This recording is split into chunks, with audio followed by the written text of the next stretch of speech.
Good evening and welcome to tonight's e-lecture called Designed to Pivot.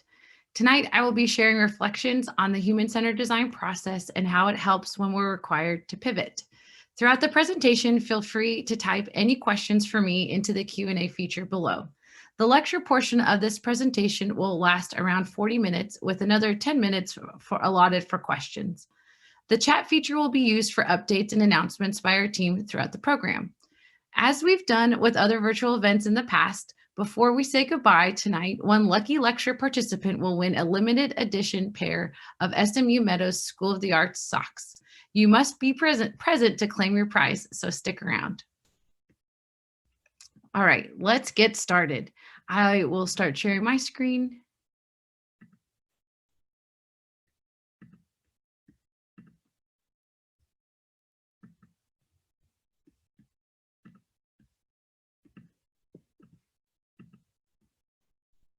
All right, it is so great to be here with all of you tonight. Thank you again for coming and for your interest in this topic of design and how it can help reframe and refocus almost any scenario. So first, a quick introduction. My name is Jessica Burnham, and I'm the Director of Design and Innovation Programs here at SMU.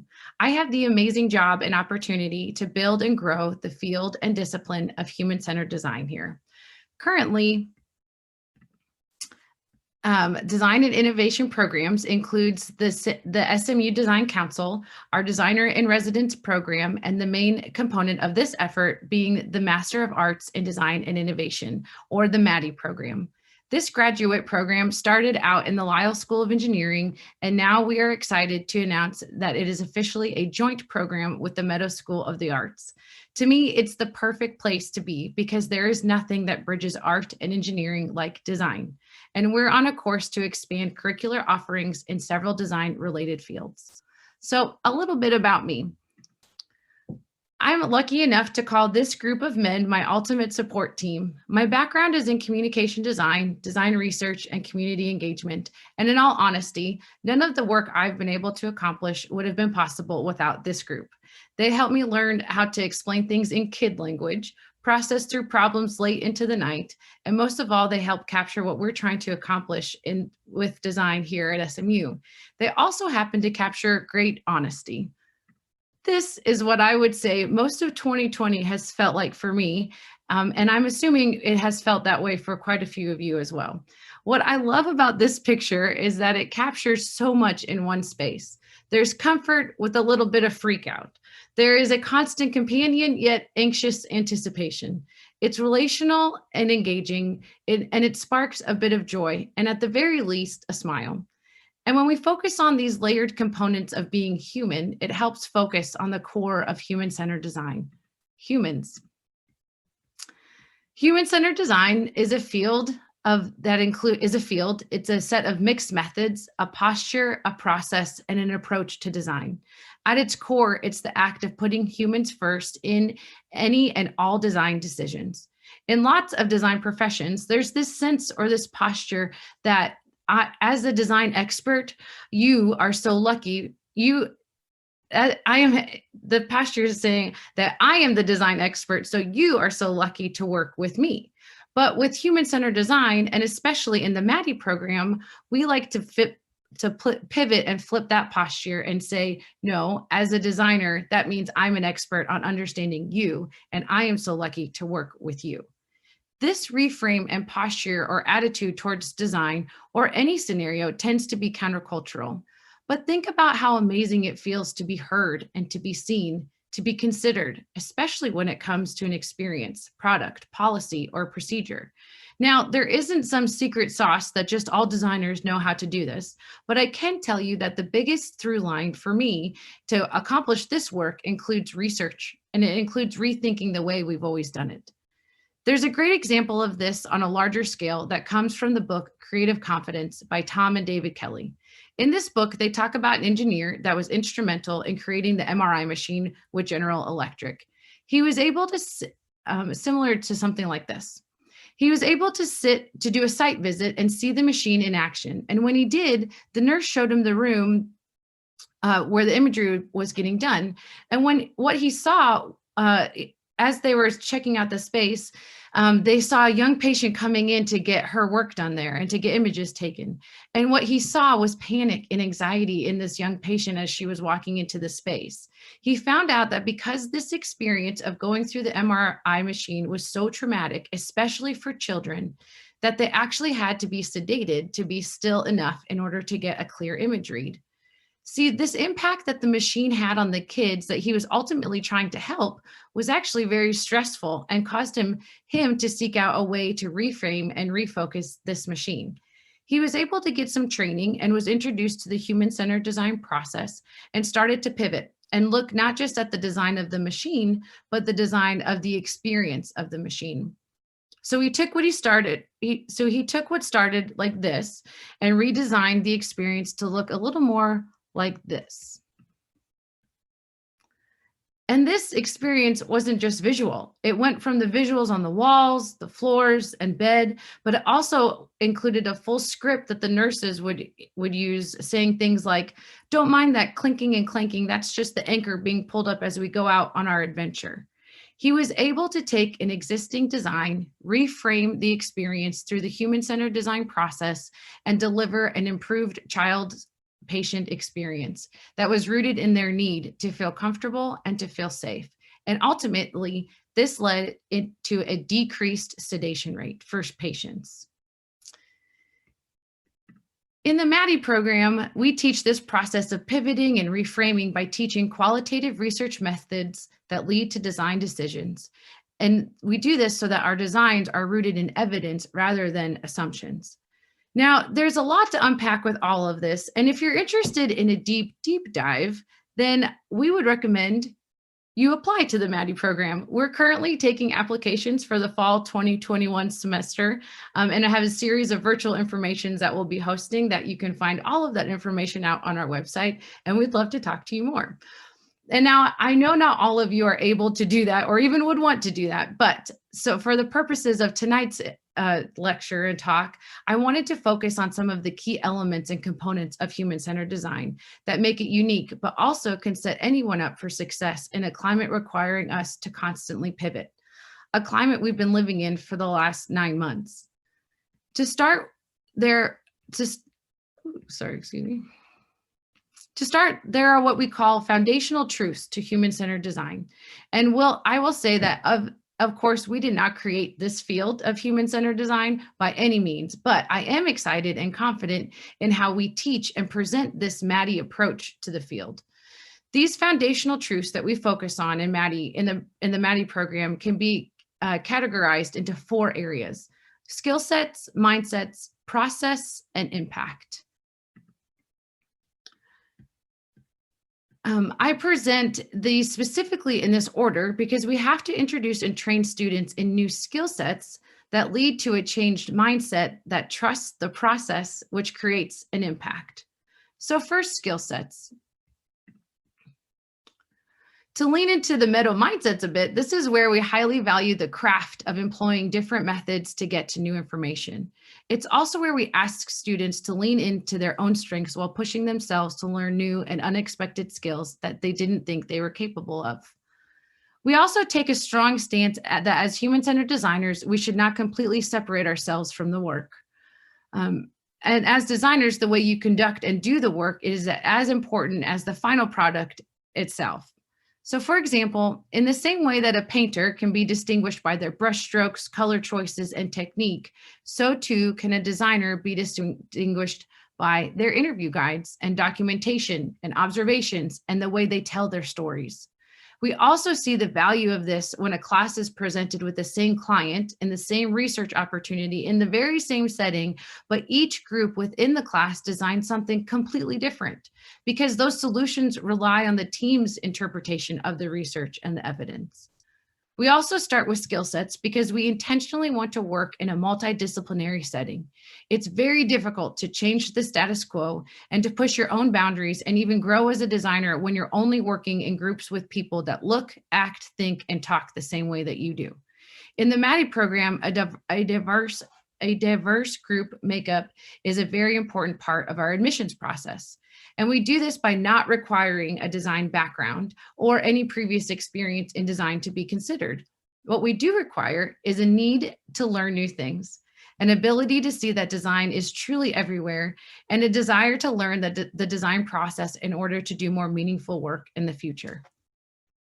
These parameters have created a space for us where our student age range is 24 to 64, with backgrounds in K-12 education, architecture, consulting, nonprofit management, fine arts, graphic design, counseling, and neuroscience.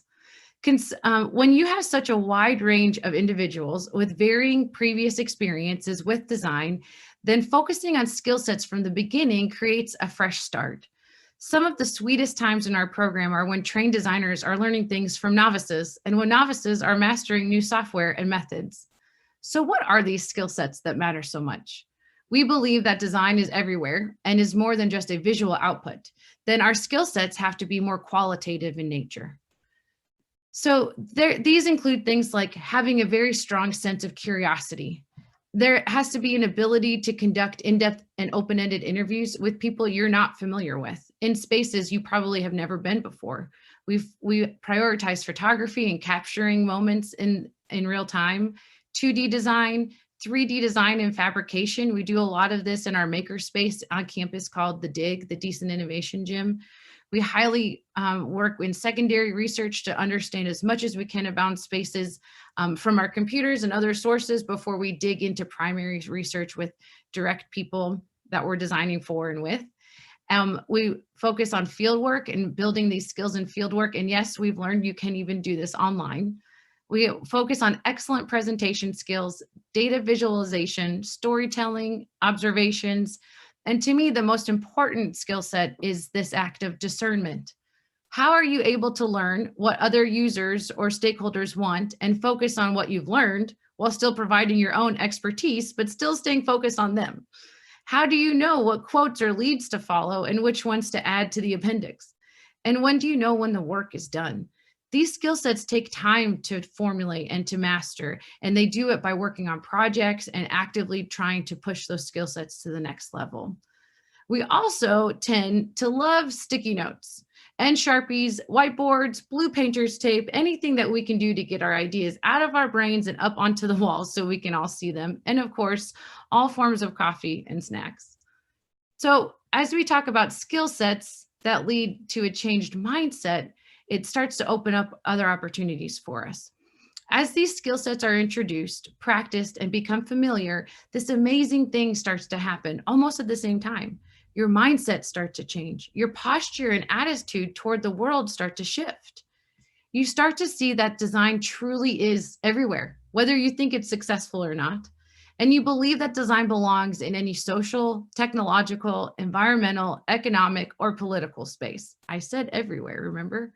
You're constantly thinking there has to be a better way, or you see things as opportunities rather than problems, and you're comfortable being uncomfortable. You learn by doing, and you're compelled to test out everything before you call it complete.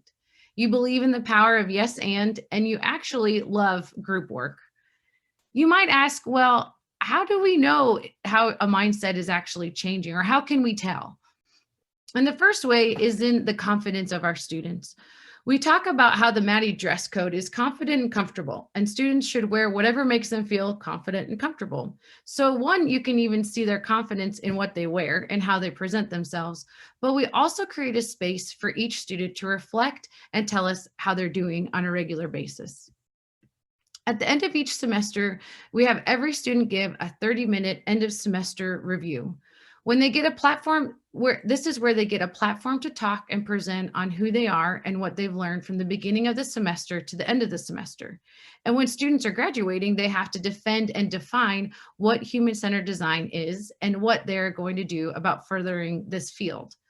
Not only do these reviews require the students to capture and make sense of their own thoughts, it gives us time to hear directly from each student on things that have happened over the semester, things that have really resonated or things that may have fallen flat. It also provides a very transparent way to see their growth mindset actually growing.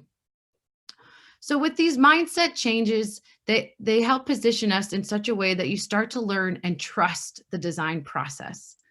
And the HCD process can take on several forms. In the MADI program, we call it our 7-circle process. That includes define, understand, imagine, refine, and moves into making, testing, and telling. But before we even start this process, the first thing we do when a new project is introduced is surface assumptions. We list out all things we're assuming about the client, the work, the team, ourselves on individual sticky notes, and then share out each point we've listed while moving the sticky notes on a common whiteboard. This helps us from the start to get into a habit of externalizing our thoughts and ideas to the group in order to synthesize them into themes and commonalities. It also creates this really interesting space to learn about each other in unexpected ways. But this happens because we're being vulnerable and transparent and honest and encouraging. We have moments where people will say things like, I'm scared I'm not going to be able to get the work the right way, or I'm overwhelmed with how long this will take. And you're standing next to people you have your own assumptions about that are surfacing their own fears and excitements that might be similar to yours that you would have never known otherwise. So when we desire for our designs to be rooted in evidence, surfacing our assumptions from the beginning helps make room for evidence and helps keep the group accountable to not act on false assumptions. We'll hear constantly things like, is that an assumption? Do you have the evidence? Where's the quote to support those things to help us move our designs forward? So instead of just walking through each step of the MADI design process, I wanted to share one of my favorite student examples that shows how this process takes shape. At the beginning of the talk, I mentioned that my background includes community engagement. And before I started full-time at SMU, I was the executive director of the Deep Ellum Foundation. And luckily, I still get to serve on their board. By being a part of that community, which is the premier entertainment district of Dallas, just east of downtown, it's opened up tremendous doors for design interventions and opportunities, one of which is going to the community for student projects. For this first project example, we prompted the students with how might we improve the trash scenario in Deep Ellum. Now, keep in mind, this class had, I think, 9 people, and it had a dramatic span of experiences, backgrounds, and knowledge of the neighborhood. Some people had never been to Deep Ellum because they moved to Dallas just for the MADI program, or others hadn't been there by choice. And surely none of them had been there to do a design project. So we jumped into this ambiguous space about improving trash. We started by meeting at Life in Deep Ellum, a community center and church in the neighborhood. And so we could actually be in the space, but we went on a Tuesday afternoon at 2 p.m. Now, as it's true with any entertainment district, a Tuesday at 2 p.m. is a much different scene than a Friday at 2 a.m. So the students set out to understand Deep Ellum and were asking themselves, what is trash? Now, a big point of our process is to pull things apart and then to understand them in more detail and then bring them back together to create something new. And then we repeat that process. This is why our process is conveyed in circles. It's constant feedback loops of sorts. If we would have just let the students go to Deep Ellum and improve trash, what do you think the first response would have been? Maybe just more trash cans? So with a basic understanding of the human-centered design process, this group in particular set out to do more than just provide more trash cans. From here, they set out to, the next phase in the process is to understand, imagine, and refine. So when the question is, how might we improve the trash scenario in Deep Ellum, they had to figure out, well, what is Deep Ellum and what does the trash scenario even look like? And this group ended up landing at the intersection of 2 streets, Elm Street and Crowder Street. And this just so happened to be a perfect sampling of almost the entire neighborhood. There was no parking. There was lots of trash cans, small trash cans around. There were bars, live music venues, a large pizza place called Serious Pizza. And it had just a really great example of all the different businesses that live and exist in Deep Ellum. And so what they started to see though is say, okay, well, if we can focus on this one specific area, then what can we do around this trash scenario that might help all of the neighborhood? And they started to see these pizza boxes on top of the trash cans. And when I talk about this company called Serious Pizza, the pizza boxes literally have a hard time fitting in your car, let alone inside a street or city sanctioned trash can on the sidewalk. And so the students said, okay, well, instead of just saying, let's improve trash, we need to focus in and start to reframe and refocus our attention. And they said, well, how about we do something about these boxes? And so they had to make and test. They ended up building and working on a whole different compartment or holder for the trash, for the boxes, a different kind of receptacle for the actual pizza boxes. And so they started making sketches and started figuring out a bunch of different potential ideas that they iterated on and landed on this one design. Now, these three women that worked on this project, one was a graphic designer, one had a counseling background with a focus on substance abuse, and another was a K-12 educator. One also, the woman in the middle, Michaela Hawk, actually was self-proclaimed very much afraid of power tools. And by the end of the semester, she had a job in the makerspace teaching others how to use power tools. So we love that story of how she's overcome these things and then leaned into it dramatically. But these three women, they worked on this together in such a way that said, how do we improve this scenario by understanding the need that they discovered? And so they built this thing, they got to brand it, they worked with the businesses to get there. And then of course they had to test it and put it out in the world and see what would happen. And so they did. And it turned out it actually worked very well. There's actually a very active neighborhood Facebook page for Deep Ellum. And at one point, someone posted saying, they finally did something with the pizza boxes in Deep Ellum. So we counted that as a dramatic win. The other thing that was fascinating about this was that, again, because it's rooted in this need, not only did it affect and improve and impact the community and that space around the business, but the business owners wanted to have another one and they wanted to use it inside. And so it opened up all these ideas for more work. And then the last part of the process is telling. And we do that through this very robust case studies that the students write. And then we also do constant presentations so that they're able to communicate all of the work that they've done, all the little things that they have found meaningful, and present them in a concise and powerful way. So when we follow this process that is rooted in research and evidence, the outcomes are so much more than what you could have thought up just at the beginning, or just from thinking and doing research on your computer in your house by yourself. They also lead you to want to know more and want to understand not only what was done, but what impact did that design have on the client, the community, and the team doing the work. So this is one example of that process. Now, I wanted to talk about how all of this kind of leads to the bigger thing that's going on here, and it's the impact of design. So in our work, one thing we tried to push away as much as possible is our desire to solve right away. For example, again, with the pizza box project, anytime I've introduced that project in other venues or settings, the first response when we talk about how might you improve the trash scenario, it's always more trash cans. But how much more impactful and significant was that project because it was rooted in a need for that specific area, and it could easily be replicated in other entertainment districts. Whoops.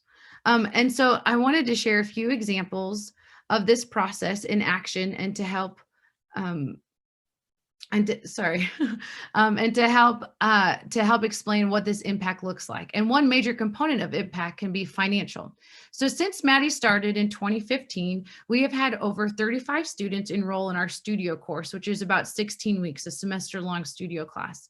And on average, the students spend about 30 hours a week per studio class and project. So if you multiply all of these numbers and hours of work up times a moderate designer's rate, we realize that we've contributed more than $2 million worth of work into the DFW area, all around social impact efforts. So these next few projects are examples of how we intentionally try to work on very open-ended projects without an intended outcome in mind. We let the research and the people involved guide us through this fuzzy front end of understanding to bring clarity to what is actually desired and to take design action based on those needs. So the first project we did in the fall of 2018 with our Trinity Park with the Trinity Park Conservancy. And the students were posed with this question: how might we create opportunities for connection between West Dallas and the Harold Simmons Park? Although the client was the Trinity Park Conservancy, who is in charge of developing the largest urban park in the United States that will be along the Trinity River between downtown Dallas and West Dallas, the students came to the point that West Dallas had the most to lose or gain from this development. If they wanted to create a space to connect, then they needed to see how West Dallas connected in its own right first. So the students immersed themselves in the neighborhood to get to better understand, to get to a better understanding of visual vernacular, and to understand which people were actively representing the area and what were some of the things that the students could design to create a sense of belonging and engagement. Now, throughout Dallas, there are these large B and G letters that in theory, you're supposed to stand in the middle of them and become the I. And the idea is that big things happen in Dallas, except these B and G letters don't exist in West Dallas, or they never existed there. However, so the group said, what if we try and test this out and try this on our own and see if there might be any merit here? So they built their own 6-foot letters as a prototype to not only see if their hunches and research were aligning, but also to see what they learned about the process and to see if there was some kind of physical thing that people could engage with. How could they build off of that? The other thing, when we talk about students immersing into the neighborhood, one of the great stories with this project was the tale of 2 barbershops, and how we talk about we want to learn qualitative methods, but we also are free to make up our own. And so in the MADI program, there's been 2 different instances when students have taken on the barbershop method, where they have gone their haircut at a place where they've never gotten their haircut before. But it turns out, as with any haircut space, you can talk to quite a bit. And when you're kind of trapped in a space for a little while, you can ask lots of questions about a neighborhood and get some really great information. So these students in West Dallas, what they learned from their work, it translated into 4 big design principles. And this is an example of the final deliverable that the students bring. And these are examples pulled straight from their report. But what they learned from there was that they needed to continue to build strong relationships within the West Dallas community. So the Trinity Park Conservancy wanted to make these ideas a connection. They had to build the relationships, and they had to be strong with West Dallas. They had to show the community something that they can interact with, not just talk about things, but actually build something with them.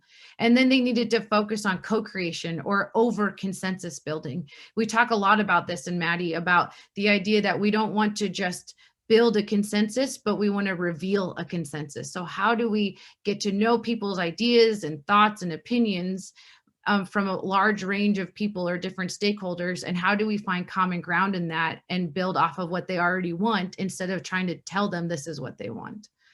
And then, of course, they needed to respond to community feedback and show them that they've responded. And so this project was a great example of taking this okay, well, we have to get people to connect to a thing that doesn't exist. And the students threw themselves in this space. They again practiced these skill sets we've talked about and said, you know, we can provide something here that the Conservancy can take with as they want. So the second project that I wanted to talk about was with City Square and the Forest Theater in South Dallas. This was our project in our studio client for the spring of 2019. And these students were tasked with the question, how might we make the Forest Theater an asset to the community and to the city of Dallas? And this group took a very analytical approach to the design opportunity. If this theater could grow to be an asset to the neighborhood, it had the chance to fill in some gaps that were missing from the community fabric. And for those of you who are not aware of the Forest Theater, it is a staple in South Dallas neighborhood area, but it has gone through lots of different ownership and turnover, and it's kind of been dormant for a while. So City Square, a nonprofit, has been trying to revitalize this space in a lot of different ways. And so our students got to come in at this time as they're developing their plan to say, here's more things that you could consider as you develop this further. And so the students, to get and to understand more of what was missing in this kind of community fabric, what they discovered is that at this time, there were no businesses open in the neighborhood before 10 a.m. Essentially, there was no place to get coffee. Maybe the theater could push its boundaries and serve the needs of the community this way. So the students tested it. They worked to match some of the messaging examples that they saw around town through flyers and church service announcements, which means that they didn't just send things to the pastors, they actually showed up to the church message, to the church buildings and services, and got to speak to church congregations and say, we have an event coming, we'd love for you to be there. And they did this because they learned, again, how this community was responding to and working in its own right before they just decided to come in and do what they think was right. They are operating in evidence, not just their assumptions. And so they figured out kind of this, can we communicate what we're doing? And then they actually partnered with Union Coffee and the Better Block Foundation to quickly build a 2-day outdoor cafe. They wanted to see that if they build it, would people come? And it turns out that they did. They actually operated this test over 2 days, and they had more people come the second day, and it even made the news one night. So what they learned from this project was that the theater, as it's starting to redevelop and be revitalized in its own right, they could focus on unmet needs and not just have to be defined by what a theater should or shouldn't do, but how can they fill the needs that are missing within the neighborhood. They also realized that they need to maintain flexibility in order to be sustainable. The visibility, they also realized and pushed that visibility drives engagement. So people were eager for activation, and most of the participants showed up because they saw something happening. They actually tested and worked out again this way of communicating ideas. And as people were waiting in line to get coffee, they had surveys and questions that they asked the visitors saying, how did you hear about it? What was going on? What worked for you? Or how did you know to come? And the majority of them all said, we saw it off the highway, so we turned around and came because we saw it when we wanted to see what was going on. So this example also helps show how when we can go into spaces that a lot of these students were not familiar with and are rich in history, that when they're taking this research approach, they can learn how to reframe things in a new and interesting way. And lastly, the last example I'm excited to share about is our project with Southwest Airlines. This client was our semester for this fall 2019 client semester. And the students were posed with the question, how might we scale a culture of innovation at Southwest Airlines? This group focused on how culture can scale across a company through interactive engagement. The project worked with the innovation team at Southwest Airlines and tried to expand their current training efforts to grow an innovative mindset across the company. So the students created a robust journey map, and this is just a sample of it, that showed how participants were communicated to and engaged with before, during, and after this other innovative training that already existed. They quickly realized that an innovative mindset is not created by just one series of trainings, but rather that a continual engagement and encouragement and reminders would help. So they designed and delivered these mini innovation toolkits with a scavenger hunt to prompt employees to remember the skills that they were taught and to report back on their progress. They learned that small shifts in existing structures and practices could make a big impact on scaling a culture of innovation as a whole. And they suggested to keep the love alive by leveraging relationships, understanding and communicating expectations, and verbalizing innovative support models. One of the biggest hurdles that came up with this project was just getting people to respond, or how do we carve out time in very busy schedules and people have a lot of work going on? How do they actually prove that innovation matters and doing work in a different way matters? And so they created this. By creating this toolkit and delivering it out, they also created this other source of this communication source where they could kind of go back and forth and say, hey, we've done this, we've done that. How are we doing? And there's a great feedback loop component to that. This was also one of our first corporate clients that we got to work with at Southwest.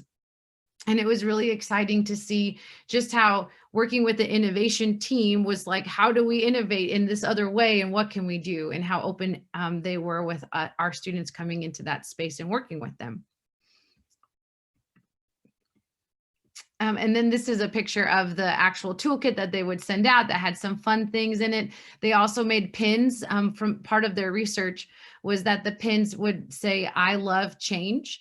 And so this idea that if we can claim it, then we can do it. And so that they found that the students wearing those pins and the employees wearing those pins kind of felt a little more empowered. And at the final presentation for this project, they brought a whole basket of these pins and everybody took one. And I think I still have one in my purse. So all three of these examples followed our human-centered design process, but they all have very different outcomes and created an impact specific to the project audience. The students took these newfound methods and approaches to better understand why the design opportunity existed and quickly designed something that could fulfill that need. They also invested themselves into each project. They did not separate themselves from the work just to get the job done. They let themselves respond and engage and be changed by it. And when we talk about all the different impacts of design, just like the different ways design can be used, it's a broad range. For example, in West Dallas, on the picture on the left again, not only did the students accurately represent the community in a new way, one of our students, Mikey Murphy, actually moved there and has now become a resident and has invested himself and his life into West Dallas. There was a larger community impact through representation and a personal one of moving and investing in the neighborhood. In South Dallas, not only did students help give the theater some examples of different activation to show some of their ideas to show that they could work in the long run, another student, Kia Talusa, has recently helped to program the theater for outdoor movies during this crazy time of COVID. And with Southwest Airlines, not only did the students have the engagement across, show that engagement across the corporate environment can be fun and actually be successful, they set an example that we've been using in other projects to follow. They created an impact with the employees at Southwest, but also for the MADI program to implement in other projects that we've been working on, and really focusing on not just the one-time intervention, but the long-term consistent interactions. Impact can be measured in a multitude of ways, and it's the act of capturing it and intentionally designing for it that really makes a difference. So by understanding the skill sets and mindsets, process, and impact of human-centered design, it helps us when we have to or when we choose to pivot for some reason, for any reason, because all of this essentially is capturing best practices in flexibility. Embracing failure, or at least not getting it right the first time, dramatically sets you up to keep going and to persevere. Making time to make meaning helps you value all of the data that comes in throughout the process. Constantly iterating and applying what you've learned in unfamiliar settings helps build resilience. And constantly working on projects with different teams keeps you collaborative rather than competitive. The act of pivoting has two very specific components, one that is rooted and maintains while the other swings the other way or changes. As new and unexpected restraints present themselves, we maintain our changed mindset, but our skill sets are put to work by operating the process in whatever way possible, even if that means we have to adjust it. As creative problem solvers, we get excited to apply existing or even uncommon methods in new ways. And we do this because pivoting and the act of changing fundamentally reveals a need, and more often than not, a human need, needs that are complex, emotional, personal, and even joyful. And when design accounts for these needs, this is where true innovation can occur. So we've covered a lot of ground tonight, but my hope is that you have a better understanding of what human-centered design is, the change it is able to affect, and most importantly, the impact it has not only on the client or the project, but also on the designer or designers themselves. So thank you so much for your time tonight, and I really look forward to your questions, and so we can jump to that time. So if you have questions, feel free to put them in the Q&A section, and we'll start going through those. I'll pull this up.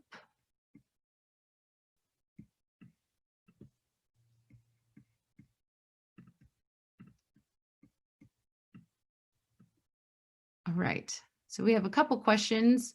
Claudia Stevens is asking, how many years to get the MADI degree? Do you admit students every year? So we actually are pretty flexible with this about the MADI degree. It takes full time. You can definitely finish in 2 years if you go full time, but we also offer part-time tracks that most students can complete in about 2.5 to 3 years, all depending on kind of their circumstances and what you're trying to accomplish. And then Kathy Hubbard, hello, Kathy, has asked, has this method been applied to social justice issues, for example, policing in Black and Brown communities? So I would say yes. It has done this in very different ways and in different scenarios. We're actually working on some ideas around this and what does this kind of social impact and justice, social justice look like with what we're trying to do. We're always working, I think one example I do know of that focuses a lot on this space, and maybe not just policing, but there's a group called the Public Policy Lab in New York City, and they actually work to partner with different New York City departments within their government to work on different projects directly with this human-centered approach. The thing that ends up happening is, from my experience too, has been that you can have these really great projects and these really great outcomes, but by doing this process, a lot of times we don't say, oh, well, because that was the human-centered design way. When the outcome comes out so great, people are just like, this was so great, we didn't expect this. So I feel like as a field and as a group and as a program, we're trying to really actively tell that this work is coming through because of our process that we're taking on. Okay, Mark Allen has a huge question and I'm going to go for it. Okay, and I'm probably going to butcher this, Mark, so please forgive me. So Anselmo Ramos, the founder of one of the most recognized creative agency in the US, GUT, regularly preaches gut-inspired, data-validated. In other words, lead with your gut feeling and then find the data to back up your innate intuition. What role does the gut assumptions, intuitions play in relation to evidence? In human-centered design generally, and particularly within MADI, is there a hierarchy? Do you agree with Ramos's ordering of the pair? I would say yes. So this is also so I do agree with that idea of gut inspired and data validated. So you have to start somewhere. And again, we really focus on this idea that we should not be completely separated from the work or what is going on in this space, and that we need to lean into our own strengths and skill sets as a team as we kind of take on this research project or these design opportunities. And a lot of that comes from when you're in the field and doing these interviews and talking to people, these like very visceral, very gut reactions of, I think there's a there there. That is a common phrase we say a lot of, there's something here, I know there's something here. But then we follow that up with what is the evidence to support that so that we can make sure we're relying on more things that are validating those gut reactions and those gut responses. And it's not just assuming that this is the right thing because this is what I think it is. So it is a large balance, and there's kind of a tension sometimes that can happen in that space. But I will say with more evidence comes more confidence. So I think that you can start with these gut assumptions or ideas, but then this evidence really helps build the confidence in selling the story. All right, these are great. And so another question from Alexandra Eaton, what are your measuring tools to determine your projects are successful? So I think there's one big one that happens a lot when we talk through and give presentations are when people say, I feel so heard, or I feel so seen. And so this has actually happened a couple times in the last couple, as we've been doing final presentations this semester. And this idea that the students can walk into a space that they have most often have no familiarity with or have ever been in, really take time to get to know the client and the context and understand that space that they're in, and then respond to that and say, here's our thoughtful responses, again, kind of gut assumptions that are rooted in evidence, but really trying to hear what everyone has to say, and then to produce something and to make something for someone. That response is very emotional, and kind of this is very powerful. And so one way it's in this kind of feedback. The other that we get from the client when we're presenting things and talking through things. The other way we measure things also are is on how sustainable they can be and what are the metrics or things that need to take place for it to actually occur. So again, a lot of the projects end in these design principles. Here is the prototype, or really our hypothesis that we tested, and here's what we learned from that. So client, as you go forth in this effort, we believe you should keep these principles in mind. And so then we start to see, how does that actually fulfill itself? On kind of on that topic, before I came on full time with the MADI program, the very first studio project was with Cafe Momentum, and which is an amazing story. And Chad Hauser, who owns that establishment, is amazing.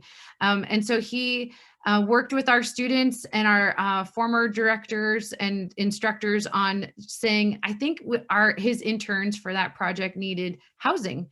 And so our students came in with his kind of students and said, what do you guys need? What do you actually want? And what they discovered was that Chad's and the Cafe Momentum interns really just wanted more time and space under Chad's purview.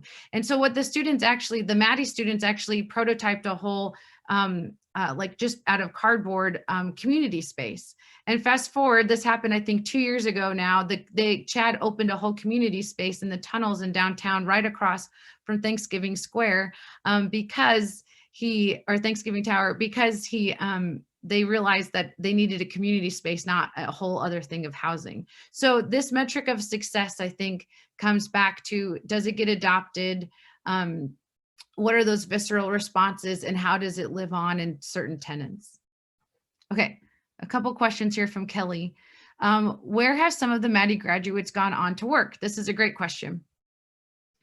They have gone on to several different spaces. So again, we talk a lot about how when we have students that we want to have this multidisciplinary group of students, you do not have to have a design degree to be admitted, which means they come from a wide range, like I mentioned earlier, but that also means they kind of go out to a large range. We talk a lot about how going through the MADI process is not that you come through the MADI process, get your degree, and then you pivot to a new job. It's more that going through the MADI process is a pivot in and of itself. And so there's so much real life client projects and work and experiences that the students gain in the program, that they're able to come out very confident saying, I know how to do this work. I know how to do a full human-centered design project, because I've not only done it once, but I've done it at least 3 times. So that said, they take that work and ethic and say, well, where do I want to go next? We talk a lot about how students, it's not that you just get a MADI degree and then you get a MADI job, and or it's not that simple, but they have to take it to where they want to go. So all of that to say, our students have gotten jobs at the City of Dallas, at Corgan Architecture, Southwest Airlines, Capital One, Fidelity.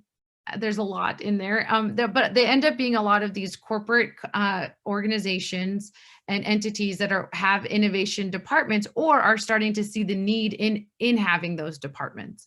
And I think we have, there's a few that have been like the first hire or the first of 2 hires in a new department. So they're not only kind of coming in and standing up human-centered design in and of itself, but they're also kind of fighting on their own to pave the way for others to come behind them.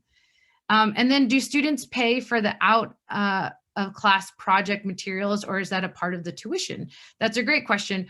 It kind of depends. There's certain things that always come with a graduate degree, like you have to have a computer and have the software. But with the big studio clients, there's actually a budget component where we're able to give each group around $200 to $500 for materials that they get to choose what they want to do with. And so sometimes those are gift cards or incentives for interviews. Other times it's buying these big materials to make 6-foot letters. Other times it's figuring out a different software that might need to be tested or prototyped. So there is some buffer, but it's a balance too for that. So, all right. And then Mary Kelly is asking, what is the tuition for the program? And that is actually, we're still registered with the Lyle program. And so it's all through the Lyle rates that are all online. So you can find those if you search SMU Lyle graduate tuition rates, and they can be found there. Okay, so we still have about 10 minutes if there's any other questions or anything else um, to wrap up with um, before we kind of start closing our time. Oh, Barbara Reynolds has raised her hand. Okay, Barbara, let me see if I can be smarter than the technology here.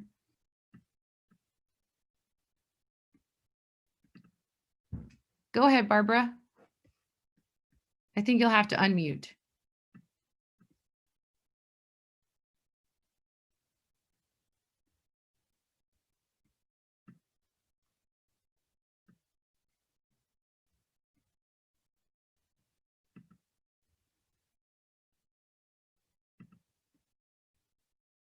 All right, I think there's some technical difficulties there. So, but that said, I would love to chat with anyone about anything going on around this space.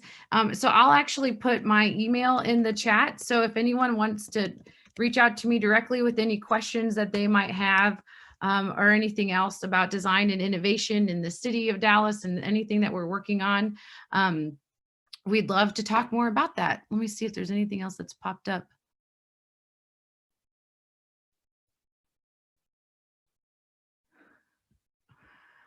Okay, I'm going to take these last two questions because we still have some more time because they're very interesting. Okay, so one is a question about how have things changed in the name of because of COVID? And so are there remote students? So as you can kind of see from all the examples in the presentation, we're very much an in-person and in the field, go out and do the thing. We have a very strong bias to action. So we want everyone to go out and do it as much as we can. And in the world of COVID, we cannot do that. So one, we have made sure our projects and clients that we've worked with this semester kind of lend itself to a more digital space for any kind of project. And we've also leaned into our clients to say, do you have some really great people and leads for questions and people that our students can talk to kind of help that process? A lot in the past, a lot of the projects have said, and students have gone out to the barbershop and said, we want to talk to you. How do we talk to you? And so they don't know anyone and they're meeting new people. And so this semester, in our intro class, we actually got to work with the Village Tech schools in Duncanville, and we worked on how we might improve online learning for their teachers. And so I think at one point, one group observed 12 hours of online fourth grade math with some of the teachers to really understand what's going on. So when we say you can do field work remotely, you can do field work remotely. We have been very much kind of against ever doing anything very remotely because it's so personal. But I will say that this semester, the students have gone above and beyond and really leaned into this space and in the power of the process and the work, and have done a tremendous job doing everything remote. So this semester, we've all been completely remote, and then next semester will also be completely virtual. And so depending on kind of how things go, we'll decide what will happen in the fall. But our goal is to be as open-minded as possible with where we could go. Okay, so that's one question about remote learning. And then let me see here.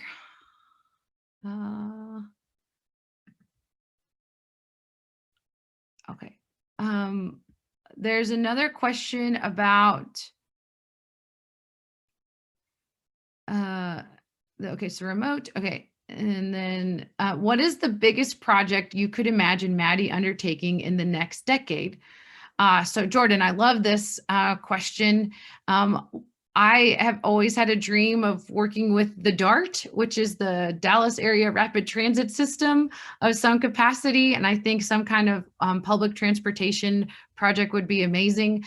I also have big lofty dreams and goals of working directly with the city of Dallas in different capacities of things that they're working on that really could use some innovation and design to help amplify and to improve what they're working on. So I think some of those big kind of really very what we would call sticky, wicked problems that are very hard to solve. That is where we want to live.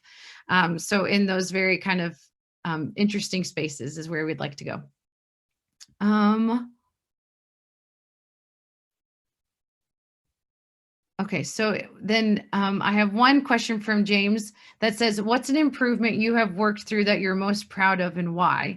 And honestly, I think that right now the biggest one has been this pivot to remote learning. Again, we have been very adamant about not ever having remote classes.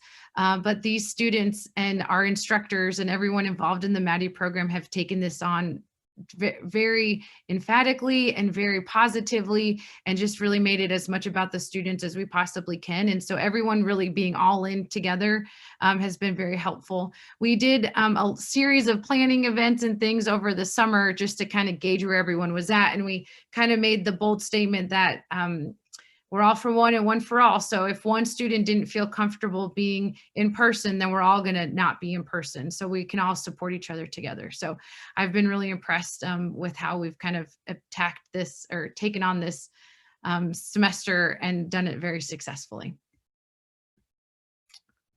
Okay. Any other questions about tuition and about classes and enrollment? I think the best thing to do is to get online. We have a bunch of virtual info sessions we're hosting. We actually have one next Friday all about the MADI program, and that will explain everything in detail for you there. And if I'm missing any of questions, I'll definitely follow up with you from the chat.